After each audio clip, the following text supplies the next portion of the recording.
bottom up, and kind Yeah. of in doing that, hopefully learning some new things and trying to figure out some new approaches and where we might be making mistakes and stuff. And then yeah, obviously I saw, like, I've seen some of your tweets and stuff, interacted with you, and I thought you had done a good, like, you're pretty smart and you know stuff about basketball and shit. So yeah, Yeah. I wanted to get somebody on who's now like already like has some type of profile on draft Twitter, like somebody who's a little bit newer in the scene. So yeah, but yeah, what are some things like kind of your goals for the pod and stuff like that?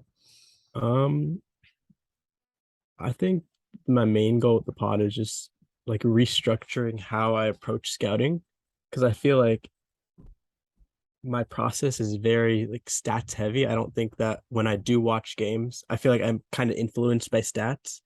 And in that regard, I think that I know that you're really into like using Bart Torvik queries or synergy stats and all that stuff to develop like your rankings and stuff like that. So I think that the optimal use of this podcast would be to marry like the concept of stats and eye test almost. I feel like the word stats is incredibly reductive because there's so many different types of stats and applications of stats and like the use of queries and all of that. And same with the eye test, of course, because everyone's eye test is subjective. Like you have to recognize plays. There's so many different components. So I think that really just combining those two to form like a foundational structure to approach every single game that you can do every single time, and just finding all these little inefficiencies in the scouting process to point out. I think the combination of like combining these two large frameworks of approaching the game and also finding inefficiencies, I think those are probably like the two biggest objectives for the pod. Yeah, absolutely. Yeah, that's a great point too. Because yeah, like kind of like the goal of this podcast, like there's never going to be a formula for scouting. There's never going to be like a checklist, but like hopefully we'll come as close as possible to developing Yeah. something like a framework for like actual scouting. Like kind of like again we realize very well there's never going to be hard rules for this stuff, but to the degree that we can figure out some patterns and stuff like that that help us kind of consistently recognize you know uh, top prospects and stuff. You said that you're like influenced by stats, and it seemed like you kind of implied like probably not in the positive way always. Like, can you like expand on that a little bit? I'm just curious. Well, there was like a tweet by PD yesterday, and it was about, I don't exactly know how to pronounce his name. I think it was like Zhao Qi or something. Like the Chinese, he was like 7 feet tall, or maybe he had a bit 7'3" wingspan, or whatever. He had like a 70% free throw percentage, and PD said that that was like the first time he figured out that free throw percentage is not statistical indicators. But like, I feel like if you're constantly looking at Bart Torvik and you kind of like you take those heuristics and you almost take them too literally in a sense. What Like do you every mean time you free see some, throw? What do you mean free throw is not statistical so indicator? so like for example, there's like there's a lot of studies that have shown that free throw percentage, or even anecdotally, that free throw percentage is correlated with shooting development. Right. And that is like a heuristic. But the issue with heuristics is that you can conflate um, like causation with correlation. So just because a player, for example, has an 80% free throw percentage, we can't 100% guarantee that they're going to somehow develop outlier shooting touch. Or every time we see like a player with a little higher free throw percentage than another player, that does not automatically mean that their percentage of outlier shooting development is greater than another player. So I think that just simply you develop so many different heuristics by looking at Bart Torvik queries that you take them too literally. And when you see someone who doesn't fit like the archetypes of like previous molds, because that's ultimately what Bart Torvik queries are, right? Like you look at previous guys, you look at which of these characteristics of these previous players can be applied in this year's draft, and you try to learn from your previous mistakes. But the overall issue with that is that when you have like new guys, like if Trae Young came out in 2017 and I was doing draft analysis in 2017, I feel like I wouldn't be as high on him because I see so many like issues with his like profile that have traditionally been pretty big red flags. But I think that if you do combine the eye test with that the Bart Torvik, the stat query aspect of it, I think that you start to see that heuristics can be wrong at times, and you're able to perceive the game in a more like holistic manner rather than simply saying, "Oh, this player is 6'1" and has a 48% finishing rate. They're not going to be good." I think Yeah, it's no, that's yeah, definitely true. Like I was lower kind of I was definitely lower than I should have been. I think I still had him like fifth or sixth or something, but obviously should have had yeah. him two. And a lot of people did. It's not like it was like a comment, like I fucked up on that one. And yeah. Um that's a pretty fair point that statistics because it's based so much on previous guys that have succeeded and or didn't succeed is yeah, somebody who's kind of special, quote unquote, like Yeah. outstanding in some way and doesn't fit in a particular mold could definitely be overlooked with that method. Even I think effective scouting is the ability to perceive a player's not only their weaknesses and strengths, but scouting also has like an inherent projection that I think that often gets kind of lost in maybe like their archetype or simply like how they're processing the game at the current time. Because when you do have a prospect, you can like write extensive reports about their various tendencies, about how like they're operating on offense, how they operate off ball. But I think that the most important difference between simply scouting and simply observing a prospect is that you have to be able to like take the conglomeration of all your observations and really project like how that prospect is going to operate in a variety of different roles at the next level. So I yeah, think no, this is projection and observation is pretty key. no, you're totally right, but I think we want to go like more like even Oh, lower, really? like say like I don't know, like my kids sometimes try ask me like, I mean maybe that's too basic, but like say like your Yeah. mom or somebody or like your Uh-huh. grandma or somebody ask you what is scouting, what do you think? What would how would you explain it to like a normie, I guess, or whatever you want to call it? Like yeah, You'd have to break it down first into just simply the two different phases of basketball almost. Like obviously scouting is just at its like it's intrinsically just very detailed observation taking. And it's observation taking of that player specifically and how they operate with other people. So if you look at if you simply just hone in on a particular player throughout the entire game, I feel like I guess that is at its core scouting, but scouting is a little more than just watching a player. It's their individual sense, but also how they're interacting with not only the opposing team but also their own teammates.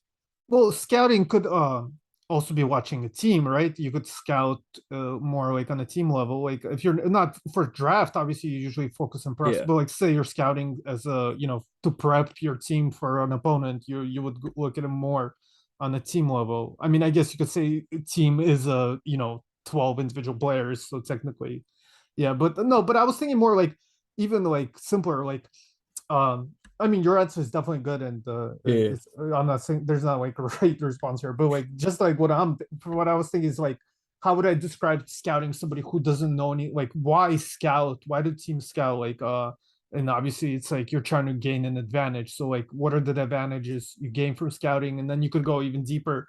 That's where I like wrote down stuff like, what is the goal of basketball? Is yeah, is like you're trying to score more points than the other team. So how do you achieve that? I mean, I like we don't want to say like too basic, like you want to put the ball in the basket or something like that, but that's where you start thinking about stuff like expected points per possession and stuff. So like scouting is trying to figure out which player could help you get more expected points per possession than the other team. And obviously, if you're talking to like a person who's not very familiar with basketball, you're already starting to get into more complex terms.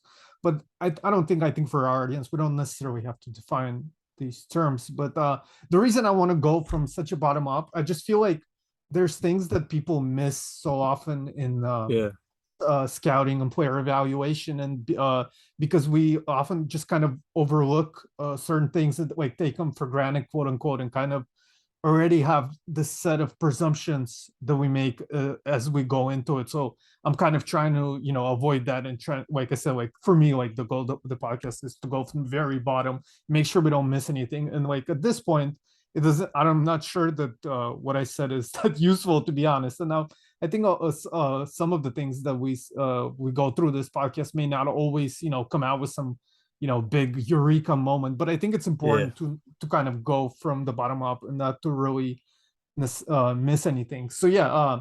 I So I think think that yeah, go ahead, go you ahead, just go made ahead. a really good point at the very end. Like you don't want to miss anything. I think that's one of like the very core things about scouting that's pretty difficult is that you're taking like a player in the NCAA, for example, they play like 37 games. But when you're scouting such a minute aspect of it. Like it just maybe you're only scouting a single quarter of like a single game that is one of like the multiple games they play entire season. So scouting is such a small sample, but you're trying to essentially derive the all of the players, the qualities from that small sample. So I think that trying to focus on stuff that you don't want to miss is probably what makes someone a good scout versus someone who's not a great scout. Just having the eye for attention and being able to like give a description of that player and not missing anything despite that relatively small sample.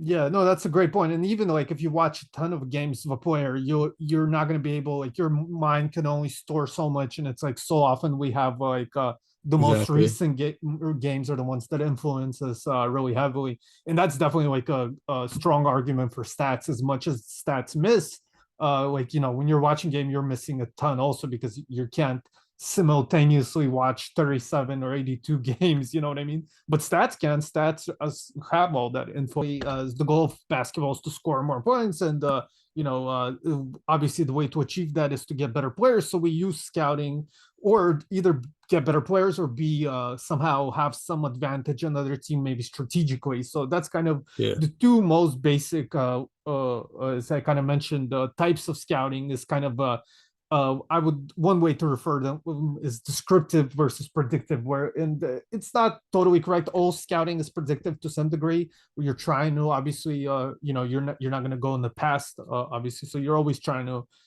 prepare for the future to some degree using scout when you use scouting. But yeah, like the descriptive scouting, I'm thinking more like short term stuff where and it's also you could look at also like team scouting where you're scouting like players for preparation or for if we're playing somebody in the playoff series, we're trying to scout and figure out what kind of sets they run. That's like more on the coaching side, but it could be on the executive side also. Whereas like the more Okay. predictive and player scouting is what we're gonna more so, I think, a lot more so talk about on this podcast.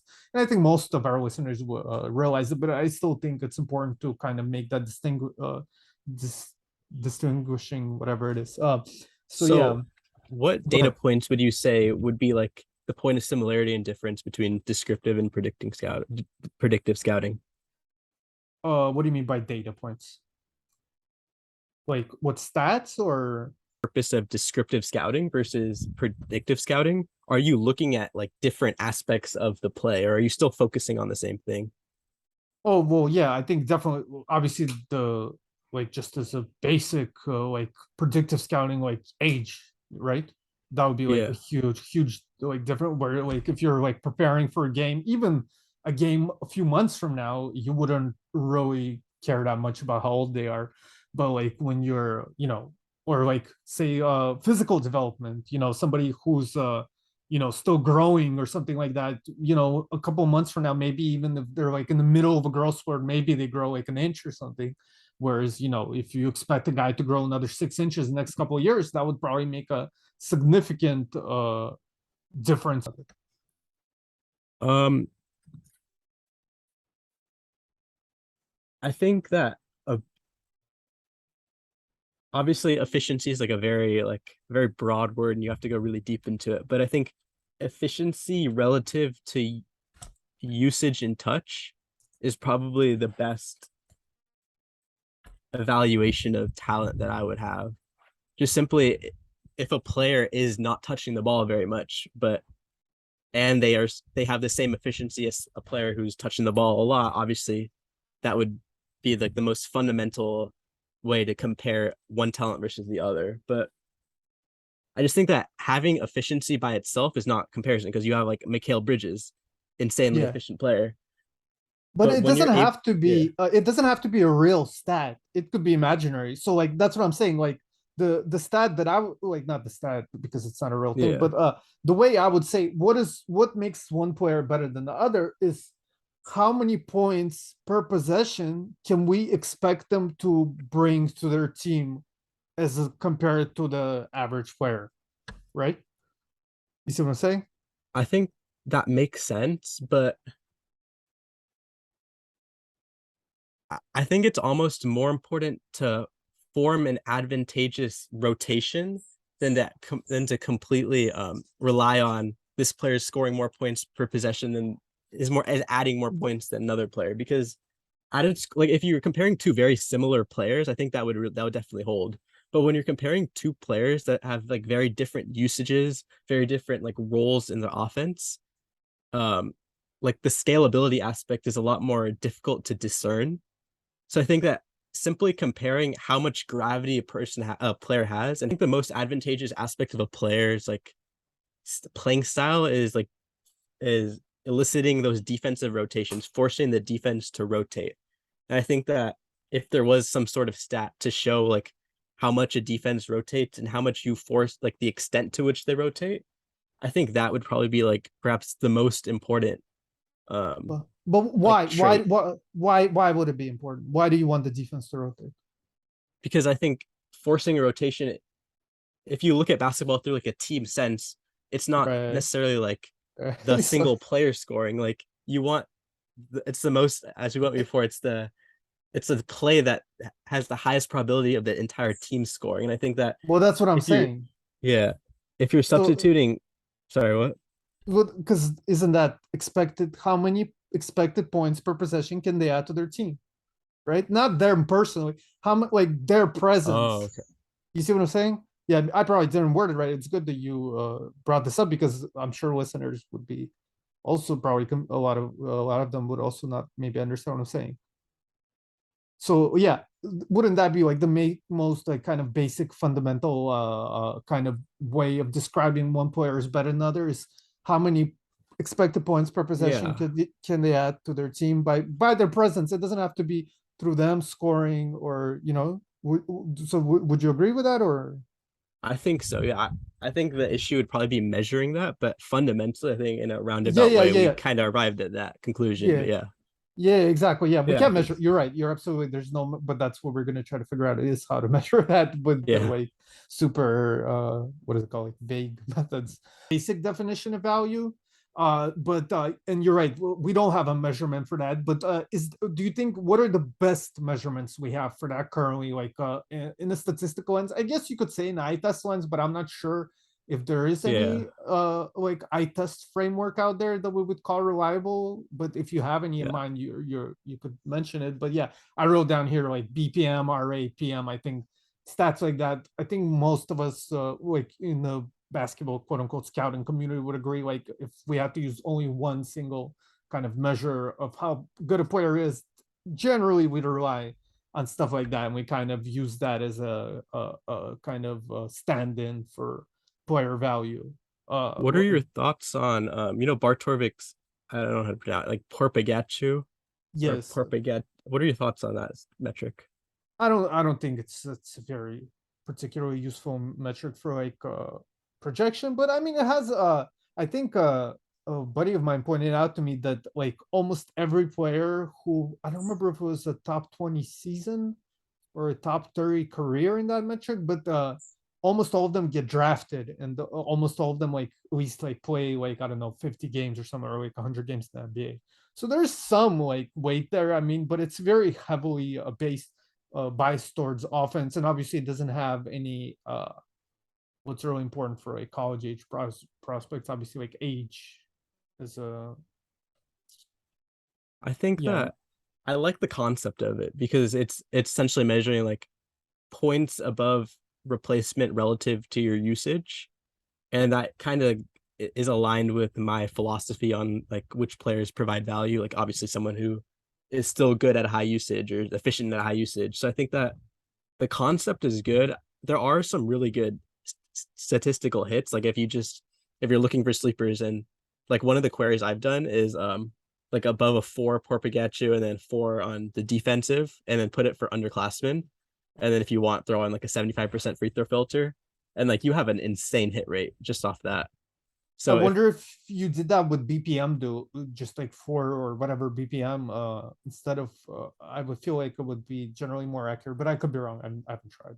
yeah, I think BPM is it it's kind of biased towards like big guys, and Porpigatu's it's more lenient towards like either wings who Guards. shoot really well or guards. Yeah. So Yeah. It's kind of like win shares, but it has a yeah, usage exactly. factor. Yeah, yeah.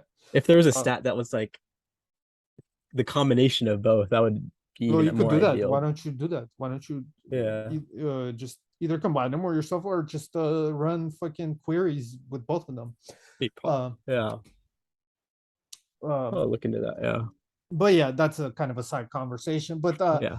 well, what do you think is the best single metric? That was my original question to you. What do you think is the? Probably just Go ahead. BPM.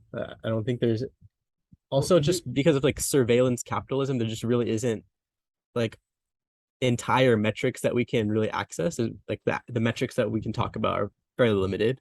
But out of all of them, BPM like it literally just combines every stat. So but it's not the best, right? I mean, it's the best yeah. we have on Yeah, Bart, exactly. but we have like RAPM and APM and stuff like that. Like what is it called? What's Jacob's thing? What is it called? The luck adjusted Oh, yeah. PIPM. Look it plus minus whatever. Yeah, I think that's better than BPM, or you don't think so? You think BPM is better? I'm not that familiar with.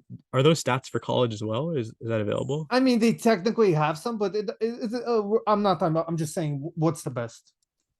The I think know. I haven't really used that many of them. So I think BPM is pretty predictive, like relatively considering that it literally just combines everything. I think that it's pretty good for what it's made out of. Have you ever seen somebody have like a eye test based one, like like a kind of, I guess it would, like, just by the definition would be already analytics metric, but like a more eye test kind of like a framework, like what we're sort of trying to create, or like Um, a checkbox list. I can't really think of one like if you myself. use, I know there's like a lot of stats that use the player tracking. There's I've seen one stat that kind of measures the gravity of like a certain player. Like they use player tracking data and they just see how much of Mm, like how much they like force the defense to come towards them or something like that. Just like I think gravity itself like a nebulous term, but maybe yeah, some type of eye test machine learning model that measured gravity or defensive rotation extent or something like that. That'd yeah, probably be interesting. that is pretty interesting. Yeah. No, but yeah, I was just thinking, like, is there like somebody who like has? There actually is people like this, but I don't know how. Like NBDraft.net, I just remember it had one like this where they would give every player a score 1 through 10 on Oh, like yeah, yeah. 10 different categories. But it doesn't have to be exactly like that. But that's like an example of one that wasn't really based on stats. It's not like, I mean, I'm sure they took stats into account to some degree, but it's not like he was like, oh, to be an athlete who's 8 out of 10, you have to have at least 20 dunks in the season or whatever. He just did it from his eye test basically. Yeah, Yeah. that's I don't know if I agree with that almost. If Well, you're like I'm not saying evaluate, it's yeah. good or bad. Yeah, yeah. I'm just yeah curious if there's other ones. Maybe there's better ones. I don't know. Yeah. I think that if there's categories that can be better like, quantitatively expressed, it's much better to go that way instead of using your eye test to, for example, like measure someone's athleticism. Yeah. Mhm. Do you think we could work out maybe I used to try to make a model. Definitely I know some people in the NBA use combine data for their model. It has some value, not a ton, but has some value. I Yeah. have like I have kind of like a fake combine model, like not a good one, but still, yeah, yeah. I think, yeah, you know Mark C, right? Mark C NBA. Yeah, he Yeah. released an entire query of like the last 20 years of combine data, and it's kind of interesting to like look through. Like you can kind of see like some weird patterns, like some wings with smaller hands often develop handled like outlier handle development, just like small. Yeah, it's also interesting to note that even with expected points per possession added, even if we did measure that somehow, if we had like a uh, almost perfect, I guess, measure for that, it would still, I think, would you agree that it would differ depending on the like roster context around them. Like Tari isn't playing with the team that needs a defensive power forward would have a better expected points per possession added value than he would with a team that had 5 non-shooters that were already great defenders or whatever the case may be. Like a team that he didn't fit with. Well, it doesn't have to be any player, it doesn't matter. But you get, I think you get my question, right? So you're saying like how scalable, like how do you balance like scalability and just like raw production in these type of like expected points per possession stats?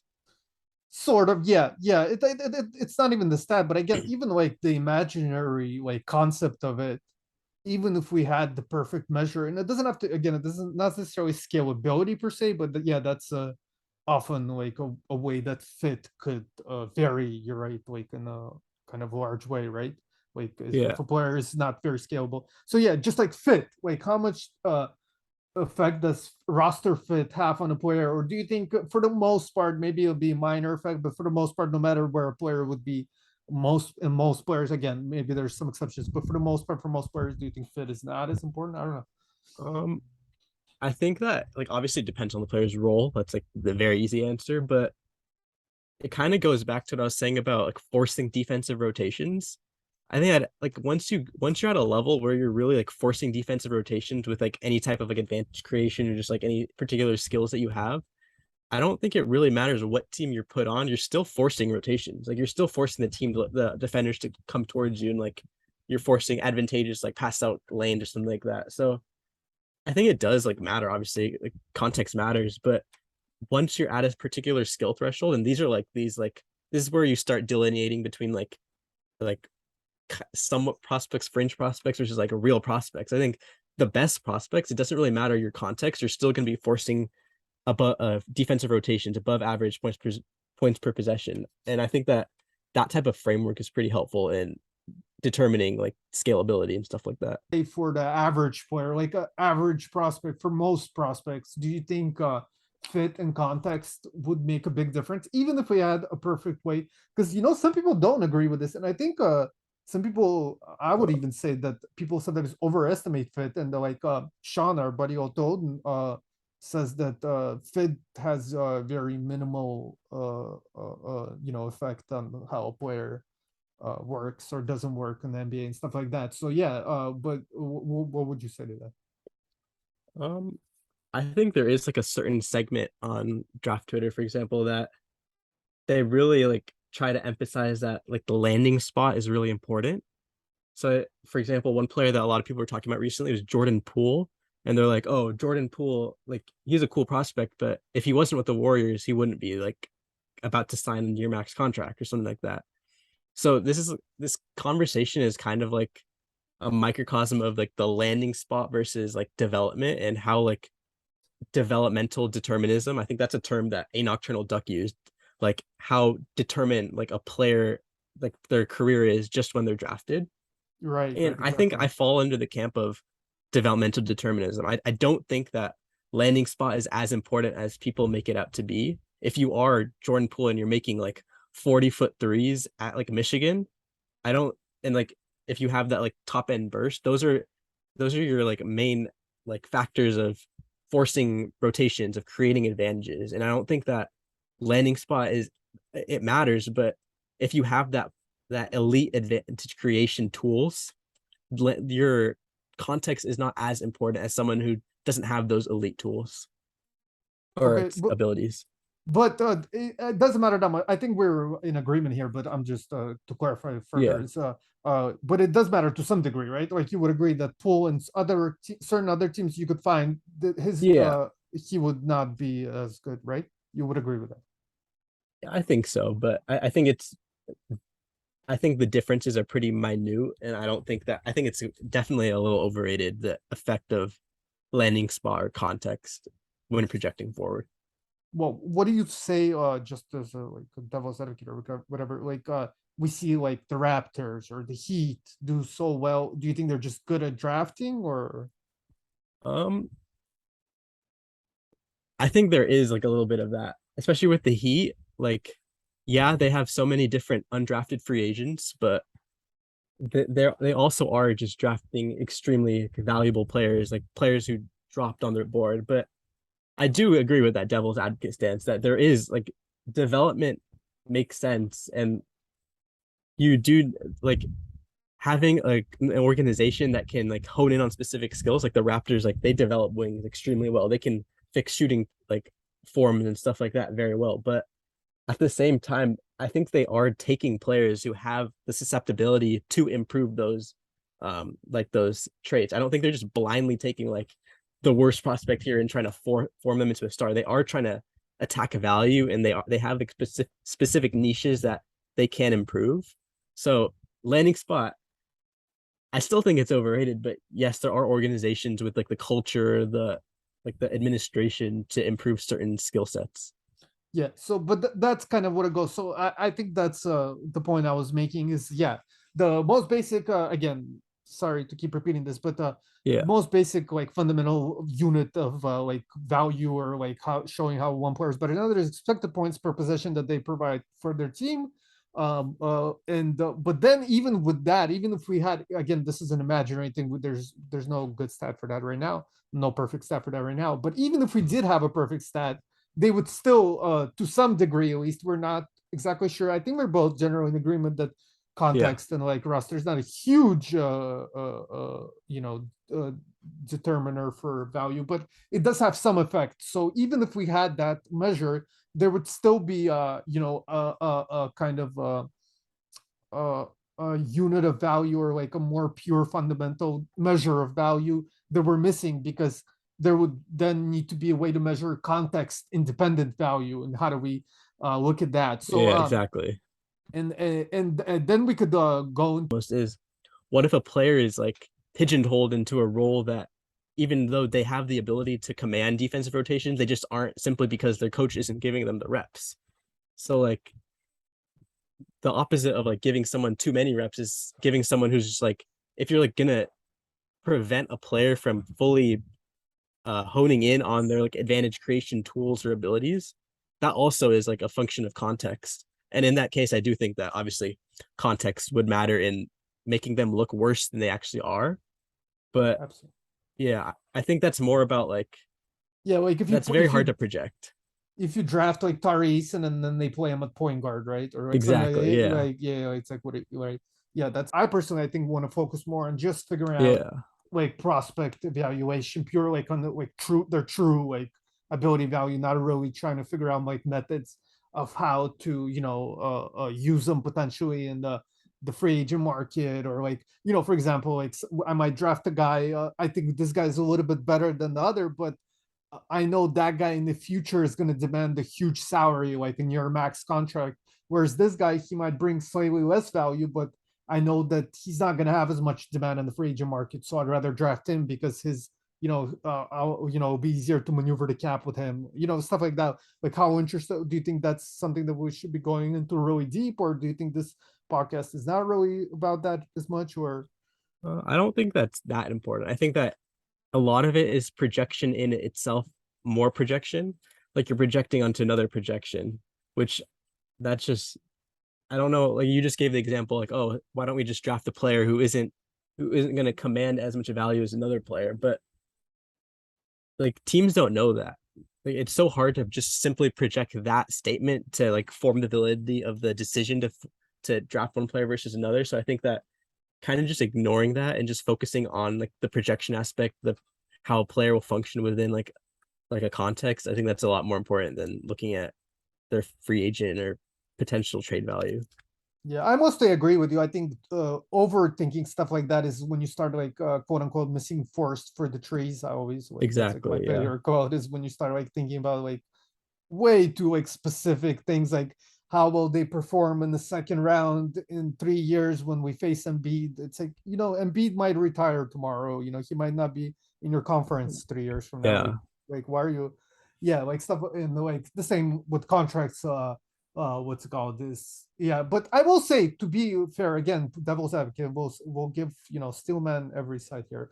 John Collins, I remember, is a player that people, I had a few people I knew that maybe didn't expect him to be quite this good, but they did kind of well, bring up the point that, yeah, even if he does hit on like an upside outcome and he's pretty valuable, the salary he demands is probably going to be like the salary his value demands will probably be right at that, max contract level, but not above it, which is how you usually, can add a lot of value to your team, is by getting a guy that you're paying the max, but they're actually worth a lot more in their quote unquote true value. Whereas with John Collins, he would be right at the max, so he wouldn't be bringing any extra value. And we're kind of, I would argue, seeing that play out with him. Would you agree with that? I think that that logic does make sense, but if you look at it from like a probability standpoint, you have to hit like not only do you have to like be confident in your projection of John Collins, and you That's have right. to like have that like you're taking a chance that John Collins does end up being this all-star player and or all-star-ish like big or whatever the archetype is. And then the second probability is that you have to take a player who you think is going to provide more value relative to contract or relative to Trae Young or whatever it's that. So I think that those are two different probabilities, and you have to like obviously probabilities you multiply them. So like it's just like a minute chance that what you end up having down the line is actually what you envisioned. So I don't think that it's like Practical. very efficient or even like intelligent to make those types of moves. I think I'm pretty confident. You like, for me, upside is king. Like, that's, I'm going like Yeah. the way I'm evaluating players. But at the same time, I'm not looking at purely like super like ceiling outcome. So, but you would agree that and let's go even a step before that. Let's say, what is the goal when you're building a team? Are you trying to win a championship? What if you build a team that only goes to the first round of the playoffs, or something like that? But they're a winning team technically. They go over 500, for a good amount of seasons or whatever. Are you happy with that? Is that the type of, or do you not even think about that? Maybe do you just want to find out who the best players are, and you don't even think of it from a team perspective at all? I don't know. Like, what is your take here? I think that obviously like the goal we can't like even if we are armchair GMs, we can't speak on like the owner's goals for the team, but pretty generally like you can kind of go in with the thinking that you're trying to win the most games. I think that like I guess you want to get tickets from the owner's perspective or maybe like get a star player to attract more audience. But even if it's not realistic, like a championship may not be realistic for all teams. I think just have as like a draft Twitter person, just for each team, just having the framework of we need to take a player who's gonna make us good, who's gonna give us the most wins. I think that is the correct framework. I don't really buy anything else. So I'm curious what your thoughts are on that. Well, yeah. Well, do you think there's a difference between getting wins in the playoffs and the regular season? Um, I think there is a difference. I think like my answers for a lot of these is like yes, but I think that there are different players that star it more in a playoff setting versus a regular season setting. But at the end of the day, like if you're providing value and you're forcing defensive rotations, it's not going to be that different in like a playoff setting versus like a regular season setting.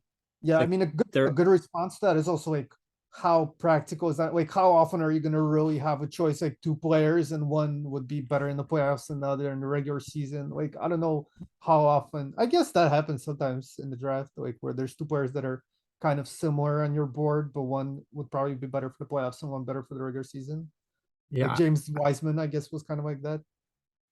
versus who Well, just anybody versus next to him. I'm yeah. sure there was somebody next to him who was like more of a player. Just, just because he's so much more regular season player even than the average guy. You see what I'm saying? Even the average prospect would probably So be. what would you even consider like a playoff player? Is it someone who's like gonna provide playoff value immediately, or someone like whose archetype just traditionally Yeah, yields more value in the playoffs? yeah. The latter more so. I mean, that's not a perfect definition, but yeah, the latter, I would say. So like for example, there was everyone was calling like Chris Doherty last year, like a win now player. Would you consider him a playoff player, or like is there a difference between playoff and win now? No, win now is different. Yeah. That's not a bad question actually. Yeah, because sometimes people, I mean, playoff player, somebody who like next year could, right, contribute for us in the playoffs already, like, or like help us get that one extra win in the playoffs to get us to the next series or something like that. But no, I just mean a playoff player as in their projection, like in the future, they're not. the way what we've seen recently in the playoffs, certain players, or some, again, my first question was, do you think there's a difference? Maybe you don't think there's really a substantial difference, that, as good as you are in the regular season, you're just as good in the playoffs.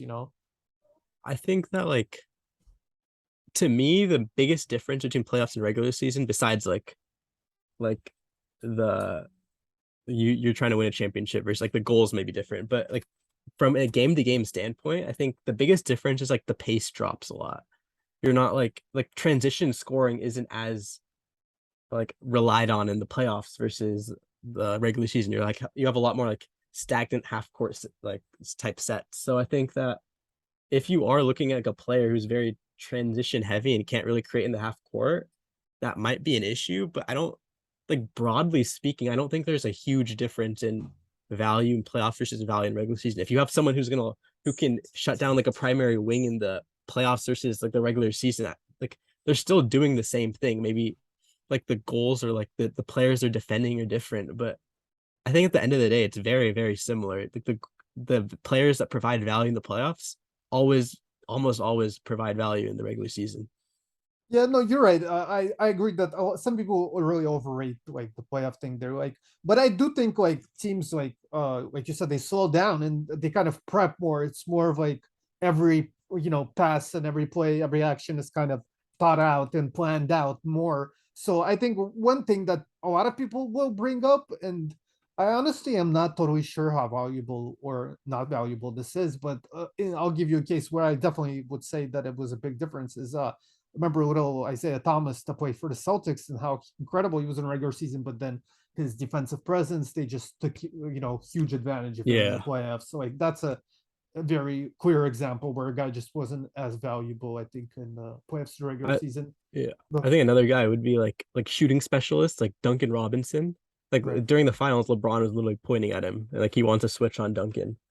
So like I guess players who are like extreme negatives on defense, like I guess those are the players that change value the most Yeah, relative to that the regular season. Yeah, that's actually a good point. And I think one people often overmiss in these or overlook in these conversations is I looked it up a while back. I think around when it was the playoffs. Like what players have had like a really profoundly negative impact over the last few seasons in the playoffs, as far as just like pure plus minus, not even like going too deep Yeah. into it. But just as a pattern that I noticed, it seemed to be a lot of wings that really struggle defensively, that have some kind of real bad defensive drawbacks. So you're definitely, I think, onto something with that one. Yeah. I just like I don't think that's a huge insight though. Like if you're an extreme negative on like the alternative case is like Ben Simmons, because he's a great wing defender, but on the offensive end, like That's a good one he too. Yeah. yeah. So if you're like an extreme negative on in the half court or like on offense or defense, then yeah, I guess you're not a playoff player. But if you're not looking at these extreme cases that are like extremely bad on either end, I don't think that there's a huge difference between like regular season versus playoff. But okay, but say it is Ben Simmons. Like, how important do you think? Do you place a lot of value? Do you want a guy that's like a more of a playoff player, even if they're like less, like somewhat substantially less valuable? Like, would you take Brandon Ingram over Simmons? Yeah, that this is probably one of the things I struggle a lot because another thing, like you look at Ben Simmons and there's also like Trey Young, right? Like Trey Young is pretty like he's a horrendous defender, but he's also providing so much offensive value that you're like you can like hide him or whatever on defense you can hide him or he's just providing so much value you just take it. But when you're projecting like from a draft standpoint, you don't know if he's going to provide that much value, so the value proposition is a little more skewed that way. So if you're looking at like Ingram and Simmons right now, like yeah, I'm taking Ingram because like for obvious reasons. But if you're, I think the question's a lot more interesting when you're portraying it through like the projection standpoint from 2016. Like, Right, what right. can you do? Yeah, that's what you're asking, right? Like, Yeah, yeah. I think that I would still take Simmons over Ingram, and that's that doesn't completely make sense at first because I'm taking Ingram right now, and also like I have the whole developmental determinism thing. But I think that that's one of the cases where I would just bet on I would just bet on myself to just work on that like shooting weakness.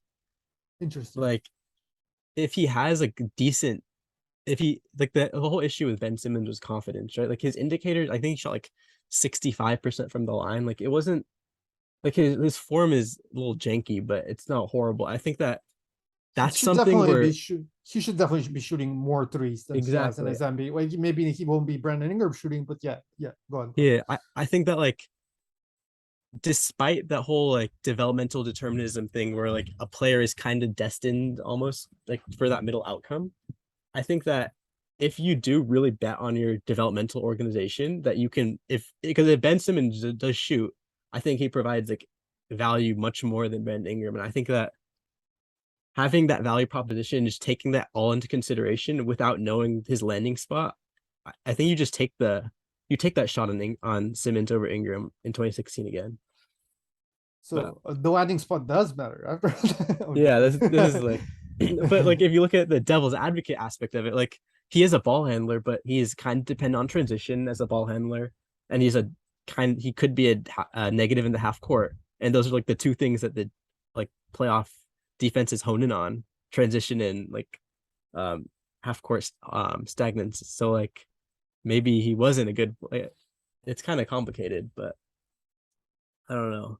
That's a pretty good question. Yeah, well, so do you think like that's important? Do you think that again, is this a topic that we should really explore in a podcast, Yeah, or do you think we should just stick to how many wins they could like make keep it more basic? I think so long as they aren't like Simmons is he You think it's like it's a hard to rare? project Simmons. Yeah, it's very these are like outlier cases, but I don't know. If you project Simmons to be an extreme negative in the half court, then obviously you take Ingram over him. But if you're not seeing extreme loss of value on either end, like I don't think that the distinction between playoff and regular season when comparing prospects matters too much, if that makes sense. Fair enough. Fair enough. Yeah. But and What are your thoughts also, on that? Like Ingram versus uh, Simmons?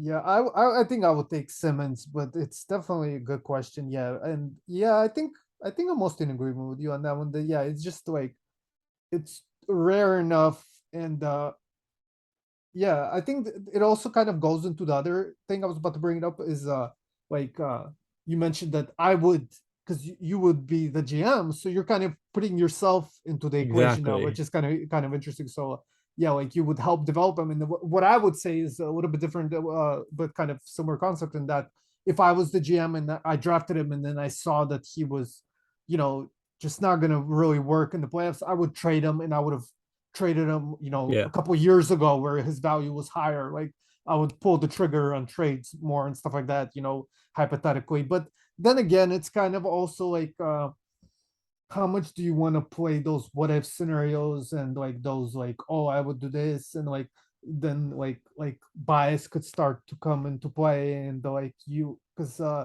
yeah, with stuff like that, people could start to make like excuses for themselves, like, oh yeah, it's not because I was wrong about Simmons, it's because the team messed them up, it was the GM's fault or whatever, and stuff Yeah. like that. So yeah, it's definitely, yeah, no, it's a difficult topic, but I agree in general, it's not common enough like to be really a huge issue that Exactly. will come up all the time. But I think some people would disagree with that.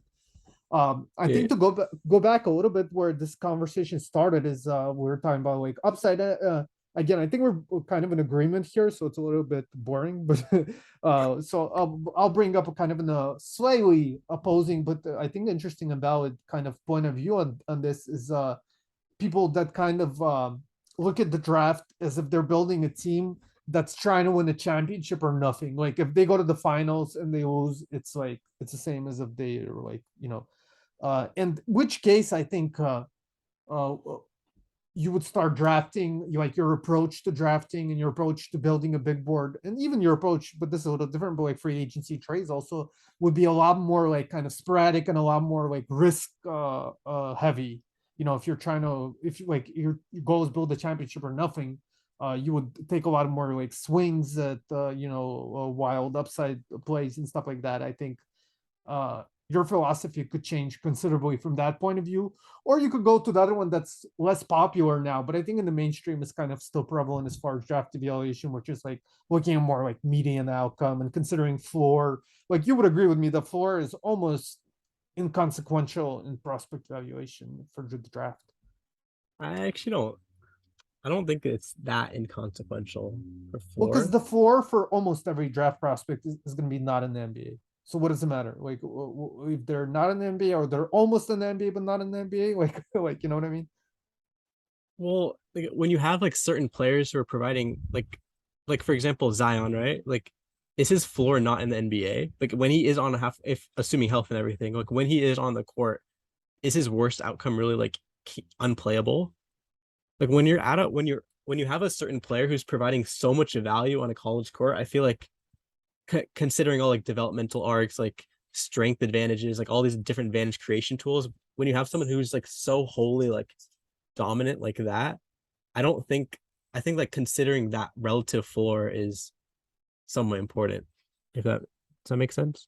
Well, I would say to wait, because it's like counter. First of all, we'll look at Anthony Bennett. Yeah. I That think we don't want to underestimate like how wide outcome ranges for every prospect. I think every prospect could be like out of the NBA, but yeah, I think that's more getting into like median outcome. But yeah, that's true. Like not like have you ever seen those like box and whisker plots? It's like they don't have like when they talk about floor, I assume when you're talking about floor, you're talking about like a zeroth outcome or like first percentile outcome. Like they're it's more like divided into like 25th is the floor, like the relative floor. right. Like if you're looking at like from that perspective, I do think there's definitely value in comparing like the 25th percentile outcome of various prospects. But like Yeah, yeah, maybe, but I would still heavily focus on upside because if you go to the 25th percentile, it might not be out of the NBA, but they would probably be a prospect that would be like a player that would be extremely easy to replace on the free agent market. do you perceive prospects through that mold per, like as a bell curve almost like the 50th percentile like most like that's what you is the 50th percentile what you like most expect or is that their average value or how do you perceive that But what's the difference like between average expected and value versus like what they will be on average? was I don't understand what the difference. Maybe I'm missing. I'm probably missing.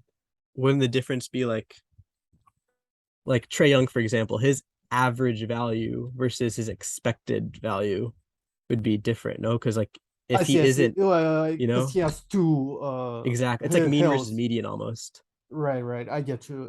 Yeah, there. But I don't. Again, this will give the same boring answer. That like how often does this happen?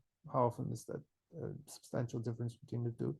But I yeah, think, I yeah, don't even think about median too much because I think even again for Zion, 25th percentile outcome is a zero player, is a by our APM BPM terms in the NBA would be zero player, which you could find on the free agent market for like, slightly above the minimum for like what is it called, the players exception or whatever that shit is called. I don't know the CBA too well.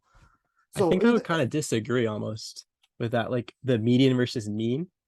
Like I think that I don't think it's just Trey. Like even just like small guards in general, like their median. There's like certain archetypes where the median versus mean is like completely different. Where like if a player is not providing like star primary initiator value, like they don't have value. Like you have Trey Burks or you have like John Morant or like these like you have to kind of consider like I use this word like 5 times this podcast, like developmental determinism. Like I don't think that prospects I don't think they change that much. Like you can kind of, I think that they have like the same value regardless of landing spot. So that like if you take that framework that before a draft that there is a right answer to drafting almost, and then you consider like the median outcomes of each of these different players, I think it is important to say that like this player, I expect them on median.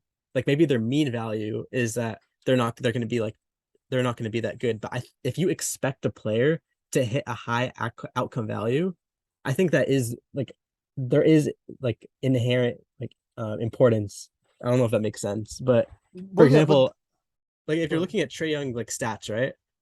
Like in retrospect, it feels fairly like if favorable that he would be a star, but a star is not his 50th percentile outcome. Does that make sense? Right. No, I think I understand what you're saying. I don't know if Yeah, that would necessarily put a huge change between their mean and median, but I understand. I think I get what you're getting at is that there again, like there's kind of like two hills. First of all, I would say that I think sometimes we overestimate how common that is. I think for the wide majority of prospects, floor and the upside and downside are correlated. Like the higher their upside, the higher their downside. The lower I would their agree with upside, that. Yeah. the lower their downside. So yeah. So I don't think that happens that often, but yeah, you're right. There is definitely certain archetypes that's more common in, and that could definitely be a possibility. And I agree. I think your point is correct that because of the, and I think that's kind of what I was getting at is that I don't really think about mean or median. I didn't mean to specify either one, whichever one you want to use, but I just meant like the uh, uh, 50th quote unquote percentile outcome, like the median outcome. Um, I would have to think about, I honestly off the top of my head, and maybe I'm dumb when it comes to math or something, but I can't really. I'd have to think about which one is which. Like, would Trey have a higher mean or higher median? I would have to like. It would be like median's almost like No, what I know you what the difference between yeah. the two is, but I like. Why would his median like, or by his mean would be higher, or no, his median would be higher? Like, I'd No, have to think. like if you think like I think of not median in a math sense, but median in like a prospect sense, I think median's like what you think he'll be. Like I think that like I don't think like I didn't do scouting back then, but I would say like I expect that Trey's median is that he's an all-star guard. It's like I project him to be that.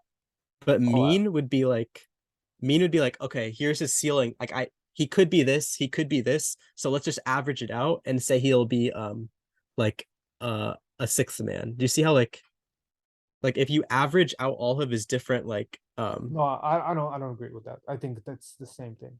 Like you think that the same thing? it's not the same thing, but I'm saying it's not. It's the math thing. Like, yeah, you're right. Yeah, like the median might be different for him than the mean, but it's not because I expect like what I expect is his median mathematically. Yeah, that's true. But when you look at like a mean, like if you consider like all these small guards have very low floors, like if Yeah, you're considering from that aspect, like if a player has an extremely low floor versus like an expected high ceiling, like these are if a player with a low floor is gonna have a low mean because it's gonna be skewed that way. So like if you look at it in like a bar sense, right. They have yeah, more floor outcomes, right? exactly. If they have more But floor outcomes, their mean is gonna be lower, regardless of if you actually think that they're gonna hit an all-star ceiling. yeah, you're right. You're right. Yeah, that's what the part Yeah. I couldn't think through. No, you're right. You're right. So yeah, but yeah, I think of it as probably median. I guess I would, or well, I'd have to write this out on paper because I'd have to think about what. But yeah, when I think of guys of like Trey, I don't really consider the 50 like even most guys. I don't think I consider too much like lower outcomes and 50 percentile outcomes. But you're right that with guys like Trey would be different. Where I would then say, oh, because he has so many lower outcomes, that would probably like, and Yeah, if he doesn't like hit the ceiling, it immediately drops really far, right? exactly. That's the I think that's the important part of this is that if he doesn't get past a certain threshold, then all of a sudden he's the value is much lower. So Yeah, yeah, I I think think yeah. that would be like the difference in where I would look at Trey maybe or prospects like him, not into single him out in a slightly different way. But most prospects, I don't really think too heavily on their median, or definitely not. Well, no, I think about again, yeah, just from that perspective, like if they have a particular different like unusual forcing or median. Yeah, go on. Yeah, I definitely agree about like the point about people overrate floors. Like I see people saying, "Oh, at worst, this guy's gonna be like a 3 and D guy," but like so many like there's so many NBA players that just don't pan out in the draft. Like what is it like 15 to 20 guys actually stick in the league? So I think that if you're a guy like Sean Darenthal, he's very like pessimistic about prospects, but I think that pessimism is very warranted. That like Oh yeah, yeah. if you're gonna look at a prospect, you need to have that initial understanding that a player like their floor is probably gonna be out of the league unless you're like a superstar. But like even then, like being able to having the conviction to say like this player's floor is gonna be low and taking that as a baseline and working forward off that, I think that's like it seems obvious, but it's like it's a little sneakily underrated. Yeah, no, you're 100% right, and I think that's definitely important, and I think we'll get into that in the future too. But yeah, I'm totally in agreement with that. That especially like in past, like a decade ago, like every single player in the lottery would have like a superstar. Like the 14th pick would be compared to like Penny Hardaway or somebody like that. It's Exactly. like, and like the average 14th Yeah. pick is like a replacement player. Um, Yeah. but yeah, so yeah, well, yeah, we could get into that. We kind of talked about like archetypes and roles, like in the draft evaluation, like how important, like can can you use archetypes to determine value? Do you think there's archetypes that are more or less valuable than one another? I actually don't think like at the very beginning of my draft stuff, like I was pretty into archetypes, and I still archetypes are very valuable, right? Like there's functionally what an archetype is you're just looking at players who are very successful, and you seeing like they all repeatedly fill like the same mold. Like they all have like similar traits that can be like grouped together, almost like a machine learning model. You point out everything that's similar over and over again. You call that an archetype. But I think that like the issue with archetypes is that people can get too much into like they can conflate archetype like the archetypal production with the actual like production of a player. So for instance, like I saw a lot of discussion about John Butler, for example, right? Like they were saying, okay, John Butler's he's 7'1", he can defend the point of attack, he can shoot threes, he can block shots, and he's 18 years old. It's like when you listen to that and you listen to like archetype description, you're like, why isn't this guy like the number one pick? Like he literally has like all these like key traits that Yeah, they all checkboxing. have Checkboxing, that's exactly. like a very Check. common critique Yeah. of archetypes when you like have a Yeah. list of things and you just check them off because the guy hits like a very bare minimum threshold in the these Yes. categories. Yeah, So I go on, think boss. that like threshold hitting thresholds is a lot more important. Like setting thresholds within archetype, like at that point, then you're getting somewhere like threshold weighted archetypes. That's pretty valuable. But I don't. I think people get carried away a little bit with like the value of an archetype and just simply stating like the value, like the qualities that the player brings without like talking about the extent to which those traits actually extract value. Wing archetype, for example, is one that's kind of difficult to replace. There's not a lot of them, and they're very valuable. They could be used in a variety of lineups. They do well in playoff settings. They, generally have like value on the trade market also. But even if we throw away like the trade market stuff and all that, but just like in the game, like as it is today, that archetype seems to be valuable. Whereas opposed to a big man, like offensive big man, for example, could have a lot of value or similar value in kind of a RAPM type of sense, but Yeah. you know, they're a lot easier to replace, a lot easier to find. You know, they're a dime a dozen, quote unquote. Um, to that extent, we could say archetypes do have value. Or what do you think of I that? think I think archetypes do have value, but like obviously I think it's a little overrated, but I think a lot of the archetype value is just it's related to how well a prospect it's a combination of the prospect's like frame versus their movement patterns, right? Like the archetype of like a 6'8", like a wing initiator. Like he's not valuable because he's initiating. He's valuable because he's 6'8" and he's like throwing pick and roll like one-handed like skip passes. Like the value is more so because of like their frame and their height and like the physical stature of that player, more so than the actual skill that they're providing. So I think that obviously archetypes are based on like physical metrics and physical like attributes. But Oh I yeah. sorry. Well, no, I was just saying. Well, but what if Uh, they weren't skilled? They wouldn't be as valuable, right? yeah, I think that it's more just based on how good a player is relative to their physical their, their physicality or like Like their their physical frame. measurements, like Yeah, I like don't think physical that like talent. yeah, archetype based on skill or not. I don't know how valuable. I feel like you can get caught up in them too much, which is why I kind of stay away from them. But yeah, I don't know how valuable archetypes are. I'm curious to hear what you think. Yeah.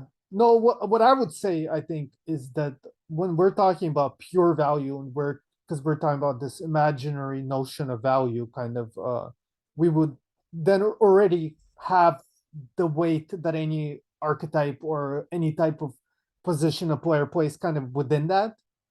to some extent, I guess we could go back to like fit and context and roster fit, where it wouldn't Yeah. exactly measure that, because like depending on what team they fit with. But yeah, it's interesting. I think maybe with uh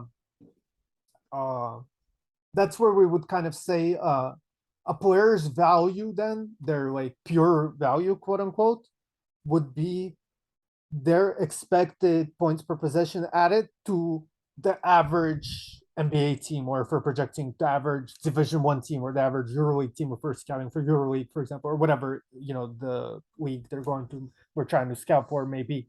I mean, generally we're going to do NBA draft scouting. So yeah, so Yeah. for the average NBA team, what would their value be? And that kind of, I think, adjusts for fit. And archetype is, I think, in most regards, is either A, fit, or B, you kind of explain like going back, like say for a wing who could shoot and dribble as opposed to offensive big man. Well, that value of the shooting is part of the expected points per possession they provide to their Yeah. team.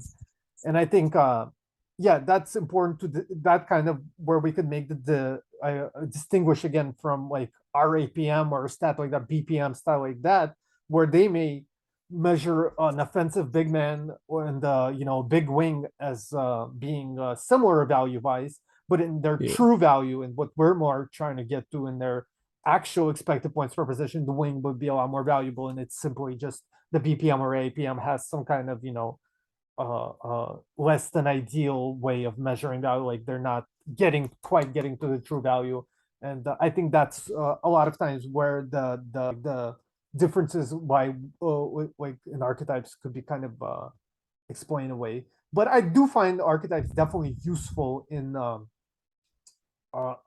evaluation, because yeah, like it is interesting that certain players, for example, a player could be a great like Trey Young, to use him again, since he's such a Yeah.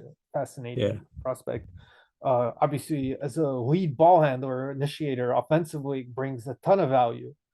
But if we already had, say, three guys that were like Luka Doncic, Prime LeBron, and Michael Jordan on our team, or somebody like that, and then we could add Trey Young. Like, I'm not saying he would be negative or anything. Like, he'd be fine. But I don't think to that team that already has all those players, he would bring considerably far more value than, I don't know, Jalen Brunson or somebody like, like, I'm just using, but you see what Yeah. I'm saying? Like, being in a lower usage role, I think that's a talent in itself also, being able to be really high efficiency and make the right decisions and bring value, especially in the offensive end, in a role that, you don't have the ball a lot in your hands and stuff like that. Yeah. It's just to reiterate, like I'm not anti-archetype. I just think that like archetypes with like you need those like weighted thresholds. You can't simply compare like if you have a player who can shoot threes and play defense, like there's so many different iterations of that, so many variations of like value produced based off that archetype. So I think that if you have like those minimum thresholds within the archetype, and I think that this is a big reason why I think archetypes within the eye test versus like Bart queries, for example, like you can control those thresholds a lot more in Bart Torvik. Like if you just say like sorry, like just freshman wings or freshman or underclassmen wings who like shoot 80% from the line and like have a 3% block percentage and a 2% steal percentage. Like you're very controlled. Like you're instead of saying like touch indicators and defense, you're simply like you're assigning those thresholds. So it's a lot easier to like parse through players who fit the archetype rather than someone like John Butler who's like yeah, he plays defense and yeah, he can shoot threes, but like he's not particularly good or providing value at each one. So I think that like looking at archetypes through the different lenses of scouting that we proposed at the very beginning of like this whole like episode, just like looking at how archetypes can be perceived in that light is pretty important. And I think that eye test archetypes are probably the most prone to being conflated with like the different types of variations that come with them.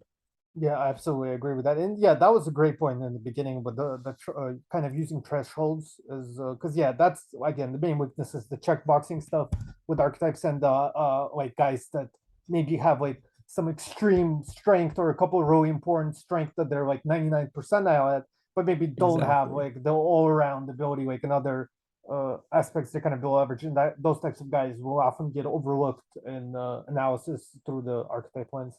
To go into like that, I kind of touched on with that Trey thing versus like somebody like Tyrese Halliburton, the guy who had 10 usage, I believe, as a freshman in Iowa State, but was 10.1. incredibly valuable. Still found a way, to get all these assists. Like an interesting stat from even like old draft Twitter. It's like one of the first stats that I think we saw. It's kind of quote unquote created by draft Twitter. I don't remember exactly who came up with Lane maybe or Ben Rubin. I don't remember exactly who, but somebody came up with a stat of assist percentage over usage. So like if you have you see what I'm saying. So if you have a really high assist percentage, but low usage, because usually if a guy is like 25 assist percentage, they'll also have a pretty high usage. But yeah, if you're able to consistently create for teammates at a high level without necessarily needing to create for yourself or like have the ball in your hands all the time, I guess, to some extent. Yeah. Even though, of course, that has weaknesses. We could come up with examples of like point guards who just get all these system assists and just can't shoot, so they never shoot. Guys like that obviously wouldn't. Just like what is the difference between drafting for a team and like building a personal big board? And I think as most of these are kind of pointing to I think kind of the overarching theme, besides just describing what value is in this podcast, is also explaining that the type of value that we're trying to figure out and kind of suss out and evaluating these prospects is kind of like the quote unquote pure value, like the purest form of value, not necessarily trying to consider outside kind of what is called external factors like trade market value or even archetypes per se. I mean, to some extent, of course, they're involved, but like, or like thinking about even stuff like in this case drafting for a particular team as opposed to more building out a personal big board and kind of looking at it from a more broad general perspective. And again, the way we kind of solve that contradiction, quote unquote, is we could say is how valuable the player would be to the average NBA team, since we're mostly talking about the NBA draft. That's kind of what I wanted to touch on, is that yes, technically drafting for different teams would require different big boards, and you could say there's 30 different boards and stuff, but we're kind of looking at it from a more broad general perspective and kind of how the player would fit on an average NBA team. Any thoughts on that? I think that, well, you just said that you're taking the player on who like would provide the most value on average for everyone. Right, like on the like if we're obviously we're not going to do this, but hypothetically would be making 30 big boards and averaging them out, right? Something like that, like something along those lines. It will be kind of like or at least in the big board I'm trying to, I don't want to speak for you, I'm trying to create in the by from what I learned in this in doing this podcast. I kind of agree with that, but I think that when you are like in the middle of a draft, you take the player who just like not necessarily fits on your team the best, but just like just the overall best talent. Because I think the thing you're talking about, like the player who provides most on average, I think that's a really valuable concept in like a redraft, right? Like when like who's available, like like these are the 3 best players available. Like which of these is going to best like fit the mold of this team. That's how you form a redraft almost. But like when you are like making a draft board at the very beginning, like before we know how the players end up, I don't think it's the best to just simply take a player who's like who fits well on a lot of teams. That's when you get like someone like Mikal Bridges over like Shy almost, where you see someone who's very scalable, who provides I don't know if you agree with like he was like a first team all defense or something like that. Like, I don't completely agree with that, but like he does provide a lot of value for every single team, a lot of high end value. But I still think that you don't take him. You take the guy like with the highest upside. So I feel like I'm very extreme in the camp of like take best player available, but I think the average stuff's just a really roundabout way of saying like just take the best guy available regardless of like the fit or whatever. I think we agree, but I think, and it's a good clarification you made to my point, because it could be looked at it that way. But I think where we kind of don't agree, I guess, is the fact that I don't think like that would already be included. Like the fact that fit shouldn't matter as much would already be included in the fit based boards. You see what I'm saying? In the 30 fit based board, even though they're fit based for each single team, but I don't care about fit that much. So I wouldn't include fit in the first place that much. Exactly. Yeah. So I would have shy higher in most of them or Yeah. whatever, or all of them. I don't know, maybe. But yeah. So I guess it is a little biased by my view of like development as like fairly set rather than like malleable and affected by fit as much as it may be perceived.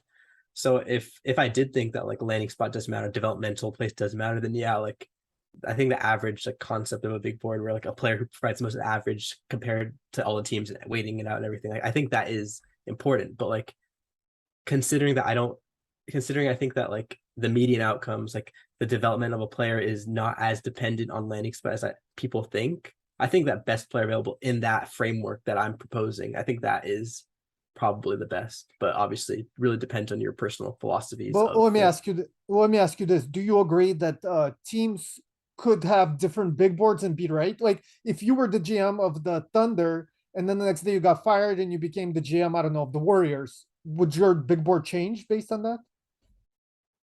Um, because for a big board, for their big boards are different, right? They're not making like a 60-person big board. They're simply trying to figure out the best player at their particular pick. So I think But say they had the same pick, they were one pick away. I still think there is like generally speaking, there is a correct answer usually. Like if you look at retrospectively and you look at some team with the 12th pick in the 2008 draft, But sometimes like there is like times where it yeah, could change. I think It doesn't there's like matter, even if it's exception. almost Yeah. never, even if it's only one exception in a million. There's still, Yeah. if you acknowledge that sometimes based on different team your pick would change ever, then it would be more valuable to have different boards in order to account for different teams than it would be just to only have one board. You see what I'm Would it saying? like it depends on like the where the pick is though, no? What do you Like mean?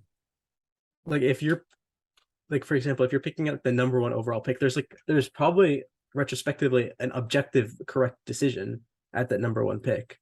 No, So like not having objectively, but yeah, like very like close. Yeah, much like I closer don't think than. that like that specific like one in a million or one in every like 10 different chances where like it's a little nebulous. I don't think that that necessarily changes the fact that there usually is like objective correct like relatively in retrospect, right? Like there usually is like a correct if you look at like for example, the number three pick in the Celtics draft, the 2017 draft, right? Most people would assume that the Celtics made the correct pick, right? Like Tatum was the correct pick at three, Sure. right? So like if a team did not have Tatum at three and a team had someone else at three, we would assume that they were worse at drafting or their board is like more wrong than Boston's, right? So Yes. in what universe would like that framework not apply? Like where are we seeing like exceptions or flaws in that? Oh, I don't have like. Are you asking me like for particular example where there's two players right next to each other and one would fit on one team but not the other? It would be Not like like not examples of players, but like I feel like that applies to like pretty much on like every pick, no? Like relatively like it's very general, but I think no. there I are agree. correct I yeah. agree with you that most often you would just go for the best prospect available, and that's the for almost every team that would be correct most of the time. But there is times where for different teams, different prospects would fit better. Like, for example, I'll give you one example, but this is not real. This is just something I came up right now. If a player has already, 3 point guards, like, and there's a, really has a great ball handler, but needs shooting, and they have Corey Kispert and Sharif Cooper, to choose between, whereas the other team needs, already has the shooters, but doesn't really have great point guards and could help use help from taking a swing. One team might take Kispert and be right, and the other team might take Cooper and be right. You see what I'm saying? Yeah. I guess it's if you view them as like very similar prospects that would make that. Right, That's like right, the right. underlying assumption. Well, right. Yeah, they Yeah. have. Yeah, So if I you think guess in one that, is much better, yeah. If you think Sharif is yeah, much better, or if you like Kispert or yeah, of course. Yeah. yeah, I understand. That makes sense. Yeah. I don't want to also appear like I think the word objective, I use that word wrong. If there's not an objective answer, like obviously there's like prospects who end up in like, But no, you're right. yeah, No, you use it right basically because yeah, it's not objective completely. I was just being a nerd, but yeah, I mean, like, yeah, you could obviously who was the best player in Michael Jordan's draft yeah, or LeBron's draft, like, yeah, stuff like that. Yeah, I think it yeah, really depends on like position. Like if you're like talking like the second round, then like yeah, I guess you could be more into like fit and stuff. But if you're at like the number one overall pick, obviously you just take the player who ended up being the best in the draft. So I guess your definition of objectivity is also like very, it differs based on where you're picking, but I think that makes sense overall. yeah, but yeah, just my point was that even if you don't value fit almost at all, almost never, even if it's like one in I don't know 100 picks will be different because based on fit, it's still more valuable to do more boards. Obviously, maybe like if we start considering like how much time that would take and effort and all that, that might not be. You might start to say that it's not so valuable to waste all that time doing all that shit, but which is why I'm not. But like, if you Yeah, had the time and you had the ability to, do all that, it would be more ideal to have, all the different boards based on fit, even if it's very rare that fit changes anything, than yeah. to just Okay, yeah, yeah, you see what I'm saying. So yeah, but yeah, basically we're in agreement. Just like I slightly differently, I'm kind of looking at slightly differently. So yeah, but we both agree that yeah. I mean, there's no point in asking the same shit again. But yeah, like basically, we're looking at pure value. We're not worried about so much about like external factors and stuff like that. We may get into that in future episodes, but more so, we're just trying to figure out how to evaluate prospects and project them in the future in the most pure way. And I think that's where there's an interesting kind of because we talk about like expected points per possession, how much do they add on offense to their team, and how much would they add on the defensive end.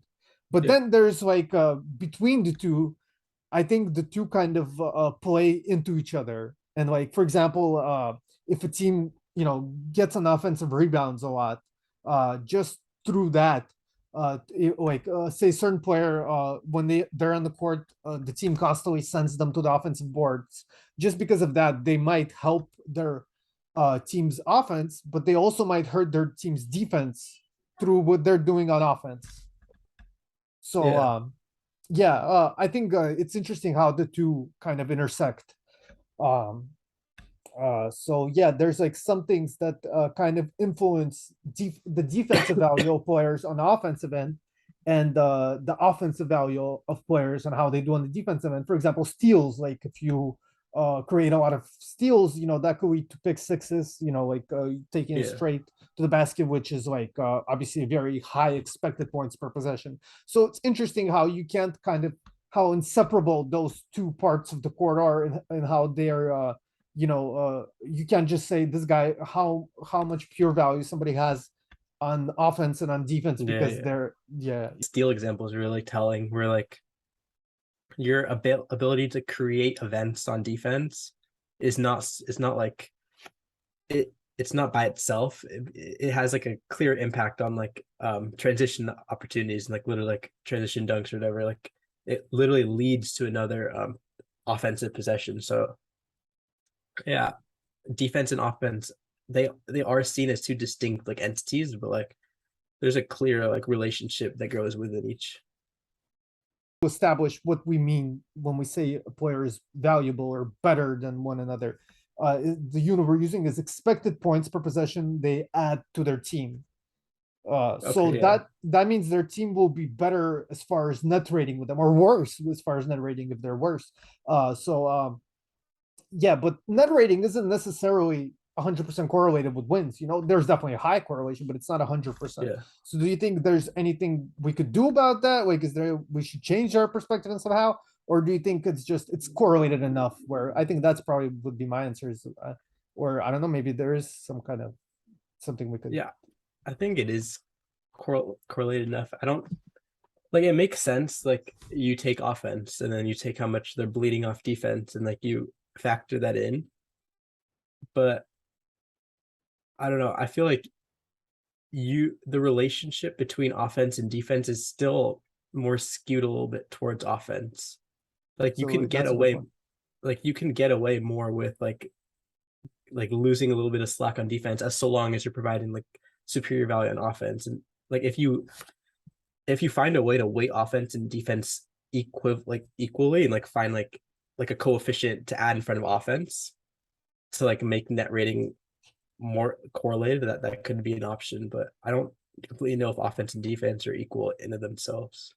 No, that's a very good point. That yeah, off you could get more value on offense than on defense. Not obviously always, and it matters per player, like individually, but yeah, in general, like in broad, there's more upside for individual players on offense. And I would even take it a step further and say that on at the team level, there's also a little bit more offensive like potential for offensive value than defense, but it's less so than it is at the individual level, which brings an interesting question: how could that be, right?